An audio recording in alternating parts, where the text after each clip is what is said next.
Welcome to today's Explainer. We're diving into something absolutely crucial today, decoding manipulation.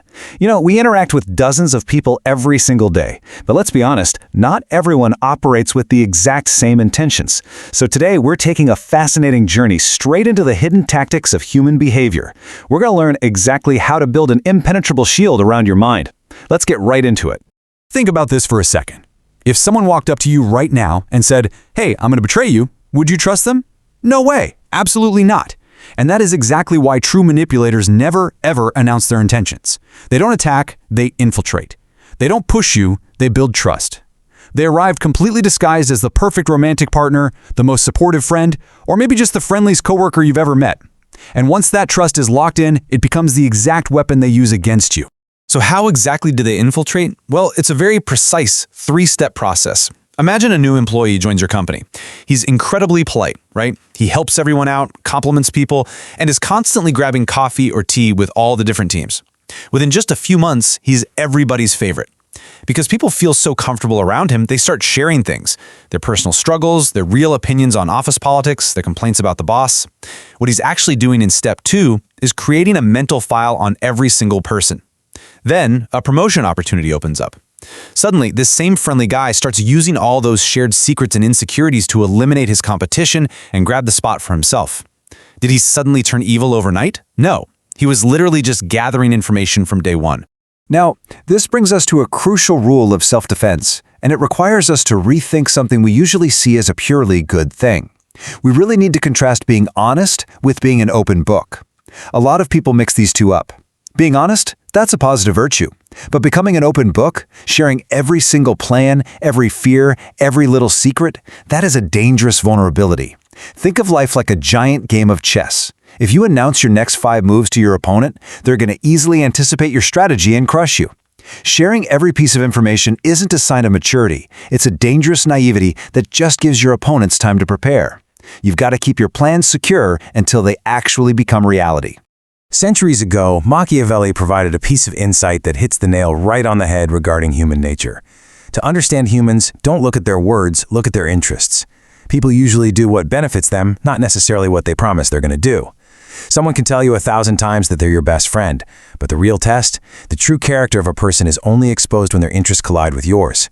When they actually have to choose between your success and their own benefit, who do they pick? Manipulators treat your personal information like pure gold. They want to know exactly what angers you, what you fear, and whose approval you crave. Because once they find your buttons, you become incredibly easy to control. And here's the thing, this control doesn't happen all at once. The process is incredibly slow and methodical. In months 1 and 2 of a new relationship, everything feels perfect. They make you feel incredibly special, they're always there for you, and you honestly think you found your soulmate. But then, right around months 3 and 4, there's a subtle shift. They start quietly, almost invisibly, distancing you from your friends and family. They start questioning your decisions. By the time you hit months 5 and 6, you are entirely emotionally dependent on them. It's exactly like water slowly cutting through solid rock. The most successful manipulators don't just blatantly lie to you. They carefully craft an emotional environment where you make the exact decisions they want, while making you think it was your own choice all along. So how did they create that environment? By weaponizing anger, guilt, and fear. Now, have you ever wondered why some people throw away beautiful relationships just to protect their pride? The answer is actually really simple. Ego. You see, every human being has 2 incredibly powerful forces inside them, ego and emotions. And these 2 are constantly fighting for control over our decisions. Emotions are what help us connect. They allow us to love, to trust, care, forgive, and truly understand others. Without emotions, human relationships would mean absolutely nothing. Ego, on the other hand, is that little voice that just wants to protect our self-image. It whispers, "Don't apologize. Don't admit you're wrong. You have to prove you're better." Manipulators know exactly how to trigger this ego, to provoke explosive anger, or twist your natural empathy to induce deep, overwhelming guilt. Now, don't get me wrong, ego is not always bad. A healthy ego gives us confidence and self-respect. But when ego gets too strong, it turns confidence right into arrogance and self-respect into stubbornness. Think about the last big argument you saw. A lot of times, the problem wasn't even the mistake itself. It was that neither person wanted to take the very first step toward understanding the other. Psychologists have long known that people don't just react to facts, they react to how those facts make them feel. That's why 2 people can go through the exact same situation but respond in totally different ways. Emotionally intelligent people don't ignore their feelings. They recognize them, understand them, and intentionally choose how to respond instead of just reacting impulsively. Real strength isn't about winning every argument. Real strength is staying calm when you're fuming mad, listening when you disagree, and actually apologizing when you've made a mistake. Remember this: ego wants to win. Emotions want to connect. Wisdom knows when to choose each one.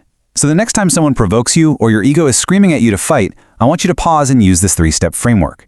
Ask yourself: 1. What am I feeling right now? 2. What is this emotion forcing me to do? And 3. Is this actually in my best interest? It boils down to one question: do I want to win this argument, or do I want to protect this relationship? Sometimes, just asking that single question can completely change your life, and it instantly cuts a manipulator's power right in half. If you don't keep those emotional reactions in check, you risk falling straight into a very dangerous trap: approval addiction. This is literally a mental prison. It's that natural human hunger for validation, the deep need to feel important and accepted by the pack. But when your self-esteem is entirely held in the hands of other people, it becomes your absolute biggest weakness. Just think about how many people say yes to things they secretly hate simply because they're terrified of rejection. Manipulators spot this hunger from a mile away. They know that someone addicted to approval will avoid conflict at any cost, making them the perfect, easy target for emotional blackmail. To break out of that prison, you really have to internalize one very hard truth. True mental freedom is sticking to your decision, even if the entire world criticizes you for it. If you try to please everyone, you're ultimately going to impress no one. It is simply not your job to be everything to everyone. Building your own internal self-respect is the ultimate way to completely neutralize external control. When your validation comes from the inside, you just cannot be emotionally blackmailed, period. All right, let's move on to a highly tactical tool for your defense arsenal: strategic silence. Picture an interrogation room. One person is just talking constantly, sharing their plans, their complaints, all their thoughts. The other person is just sitting there, listening in total silence. After an hour of this, who actually holds the power? The silent one, for sure. Most people are incredibly uncomfortable with silence. If you just stay quiet, people will almost always start over-explaining, justifying themselves, and eventually they reveal their true intentions or hidden contradictions. You don't have to respond to every single insult, text message, or provocation. Sometimes, the absolute most powerful answer you can give is no answer at all. And you're going to need that silence to help identify hidden agendas. When you're dealing with toxic coworkers who keep withholding information, or fake friends who smile at your success but are secretly burning with jealousy, you have to step back. You need to ask yourself a very critical question. Is this relationship based on cooperation, or is it based on control? Manipulators do not like equality. They love control. If a relationship constantly makes you feel small, guilty, or insecure, it's not a cooperative partnership. It's a power play. Now, to shut down those power plays, you need boundaries. But we really need to redefine what a boundary actually is. Boundaries are not giant brick walls that isolate you from the rest of the world. Boundaries are doors. They provide selective access. You are the one who gets to decide who comes in and who stays out. Saying no isn't being selfish, it is a vital declaration of your own mental sovereignty. Manipulators are going to test your boundaries constantly, and if you don't defend them, they'll just keep pushing further and further until your boundaries completely disappear. Think of your personal energy as a literal currency. If you just hand out access to everyone who demands it, you are going to go completely bankrupt. You have to protect your energy fiercely. Do not accept every single invitation, do not jump into every argument you're invited to, and absolutely do not participate in every piece of office or family drama. Highly successful people guard their time and their focus like a hawk. When you start saying no and actually protecting your peace, the people who were only using you, they'll disappear. And only the ones who truly respect you will stick around. Which brings us to our final tactical defense: controlled unpredictability. Think about it. In the jungle, if a prey animal takes the exact same path down to the river every single day, the hunter knows exactly where to wait for them. Well, humans are exactly the same way. If you always react to guilt by instantly apologizing, or you always react to anger by screaming back, your patterns are completely predictable. Controlled unpredictability just means strategic flexibility. If someone provokes you, and instead of yelling back like you usually do, you just calmly smile and stay silent, their entire mental model of you just breaks down. If they can't read you, they literally can't control you. The strongest person in the room is not the loudest one. They aren't the most aggressive one either. They are the most adaptable. By guarding your information, choosing wisdom over your ego, utilizing the power of silence, and fiercely protecting your boundaries, you become virtually impossible to manipulate. So, as we wrap up this explainer, I want to leave you with this to really ponder. Where in your own life are you being just a little too predictable? And what boundary are you going to set today to finally reclaim your mental freedom? Thanks for joining me today. Stay adaptable and stay in control.